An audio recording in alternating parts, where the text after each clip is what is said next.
আসসালামু আলাইকুম, কেমন আছেন সবাই? আশা করি সবাই ভালো আছেন। আজকে আপনাদেরকে আমি দেখিয়ে দেব হাঁস চোলার সহজ পদ্ধতি।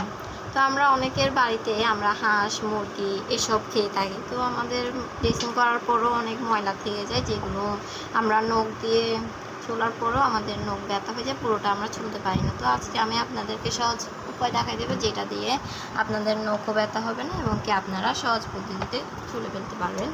তো যেটা আমরা চুলবো, এই যে চিমটি দেখতেছেন, চিমটি দিয়ে চুলবো।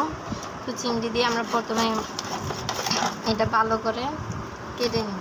তো দেখেন, আমরা পুরোটাই চুলতে যাই তাহলে আমাদের অনেক কষ্ট হবে এবং কি লাগবে অনেক বেশি। তো আমরা এই যে ছোট ছোট টুকরো করব, ছোট ছোট টুকরো করার পর আমরা এটা কাটবো। তো আমরা একসাথে 5টা হাঁস পরিষ্কার করছি, দেখেন এখনও অলরেডি হয় নাই।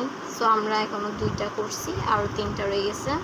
সো দেখেন, এখানে আমরা যদি হাঁসগুলো ছোটো ছোটো করে কেটে ফেলি তাহলে আমাদের এটা চলতে অনেক সহজ লাগবে এবং কি বেশিও লাগবে না। আমরা যদি একসাথে পুরোটা চলতে যাই তাহলে আমাদের অনেক কষ্ট হয়ে যাবে, অনেক টাফ হয়ে যাবে, যার কারণে আমরা লাগবে এদিক দিয়ে হলে এদিক দিয়ে হচ্ছে না, এদিক দিয়ে হলে এদিক দিয়ে হচ্ছে না, তাই আমরা ছোটো ছোটো করে টুকরো করে নেব।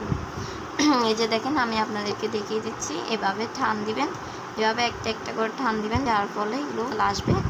আপনারা কিছুক্ষণ পর পর চিমটির একটু ধুয়ে নেবেন। শেষ। আসসালামু আলাইকুম, এই বিদায় নিচ্ছি।